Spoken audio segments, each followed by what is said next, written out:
Good question. You're in Texas. Your son's ARD, which is an IEP meeting for those of you not in Texas. I told the school that I like for him to age out, meaning until he's 21. They said it would be decided his senior year, and you were okay with that. Your friend inquired about it because her son is currently a senior.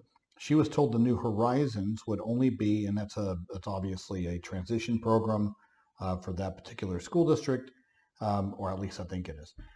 She was told the New Horizons would only be Monday, Wednesday, Friday from 9 to 1 and no transportation provided. She also was told that the school is trying to phase out New Horizons. Is this the way most 18 plus programs are structured? Can they phase out an 18 plus program in a public school? Well, the thing is this, okay, you got to back it up. In the state of Texas, which in some states it's different, guys, but most states that I'm aware of, Texas is one of those, kids are entitled to special education services, which means that they're entitled to be offered a free and appropriate public education, to make FAPE available for that age group. And the caveat there is going to be, and that means that if the child turns 21 anytime after September 1st of the school year, then they can stay through that entire school year. It's very arbitrary. So those of us who family planned in advance before even knowing we were going to have special needs children like myself, see, we family planned, and my daughter turns 21 in September 12th. So you see, so she's going to turn 21 and get that whole extra year of services. Those arbitrary cutoff dates. But anyway, I digress. Back to your question. So you know that your child absolutely can stay until they're 21 as long as they're not getting a regular diploma, meaning whatever the highest diploma path that Texas has, if he achieves that at any one, let's say he achieves that at 19. Well, then he would be graduated. He would be exiting. But if a child is on one of the other diploma paths, then at that point, yes, they would be eligible to continue through their 21st, depending on where that birth date falls. Okay. Now, with regards to programs, every program is sort of different. It varies. And also in Texas, you have regions. And so there needs to be these linkages to outside agencies. But at the end of the day, the school district has the responsibility to provide a free, appropriate public education and to make FAPE available for that age group. So that's where they may have a program called New Horizons, and for whatever reason, it's only offered for this amount of time. I'm not saying that's appropriate. Okay, I don't understand I would need more detail as to the New Horizon program and why it's only offered for that time frame. And then the other thing is this, transportation's a right. And so if your child still has special education, even in that age group, then the school's got to figure that out. Because if your child requires transportation in order to have access to that IEP program, which is where his free appropriate public education is coming from, then they're required to provide transportation. Now, is this the first time I've heard situations like that? Of course not. It happens all the time. It happens with preschool cases. There's some caveats in there with preschool, but for that age group, come on, guys. It's just not, this isn't, but these things happen. Like I said, I need to know more about what the New Horizons, who is it through? Is it through the school system? Is it in collaboration with another agency? Just remember that once your child hits 14 or 9th grade, then at that point, that's when a diploma path is chosen. Okay? Every year, the IEP team, so freshman year, sophomore year, junior year, senior year, the diploma options should be discussed by the IEP team every year.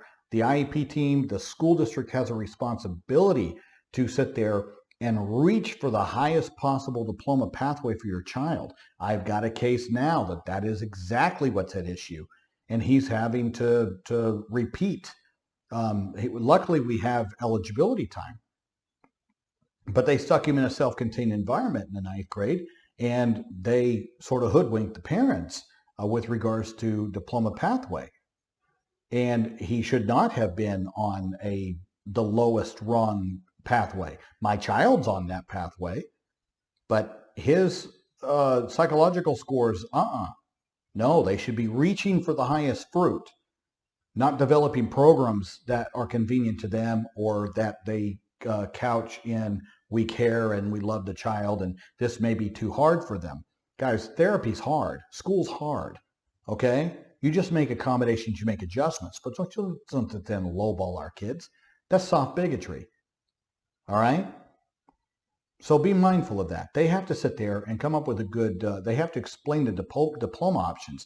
And so to sit there and say, well, we make those decisions when they're a senior in high school.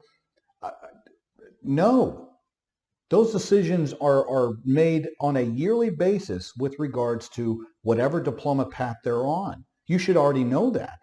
And so if you know that your child's on something other than the regular standards, then at that point, yeah, your son's going to age out. And at that point, there needs to be a combination. The reason that transition services start at 14 or ninth grade is because we need that amount of time to envelop your child with additional resources, whether that be through vocational rehabilitative services, which every state has, which is a linkage to agency, which then plays a critical part on your child's IEP team.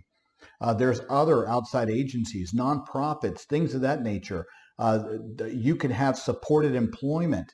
I've had clients that they worked on a paying job with an employment coach that was there monitoring them and then assisting them. And it was a paid job for half of their day, and then the rest of the day was in functional academics and functional skills.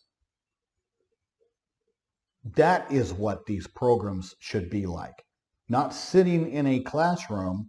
And I had one school that, how they were teaching children to make purchases and about money was taking them down to the vending machines by the gym and having them feed money. Guys, that isn't how you make purchases for the rest of your life.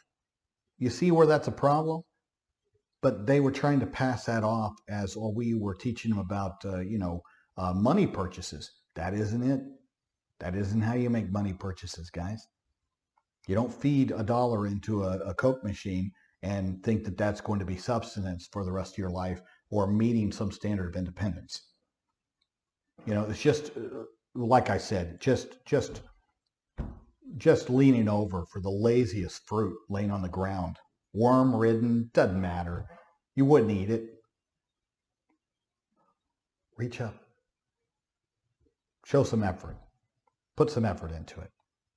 But whatever you're being told in a friend, no. But I'd need to know a little bit more about the New Horizons. But I'm telling you, these things are supposed to be substantive. They're supposed to be tangible. They're supposed to show measurable progress for your child. Transition services are so incredibly important.